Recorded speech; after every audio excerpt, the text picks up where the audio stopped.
I'm E.R. Shipp. I'm a professor at Morgan State University. I was just in Alabama a few days ago visiting with farmers there, and it's a farming association that mostly works with black and brown farmers and landowners. They've begun to encourage farmers to think of themselves when it comes to the climate issues as first responders. And I'm wondering if that kind of messaging is working, or what kind of messaging is working when you're trying to reach farmers in general, but black and brown farmers who have a lot of challenges. Before you leave, could you share with us, was it working there? What were you hearing was there? They're just getting started with that part of their agenda. Really interesting.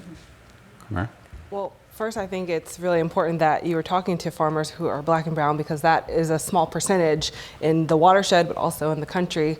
And I like that, first responders. So I think I will take that if you let me borrow that, because I think that's really important, not only growing our food, but also really taking care of the soil. That's helping with that carbon sequestration and other things. That's kind of the messaging that we have been using at the Chesapeake Bay Foundation. But I really like the opportunity to call farmers first responders, because I do think they're on the front lines of all of these issues. Hey, David, have you ever thought of that term, was in the farmers you're talking with? I had not, but I mean, I think that most of us, all of us, value the fact that farmers are still on the land. And we don't want to do anything to drive them off of it.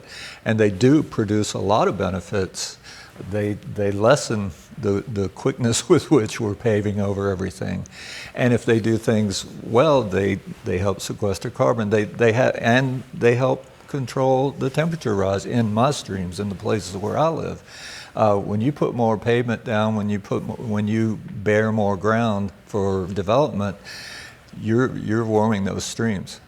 So, I didn't think to call them that, but I think we all know that they're valuable people in our communities.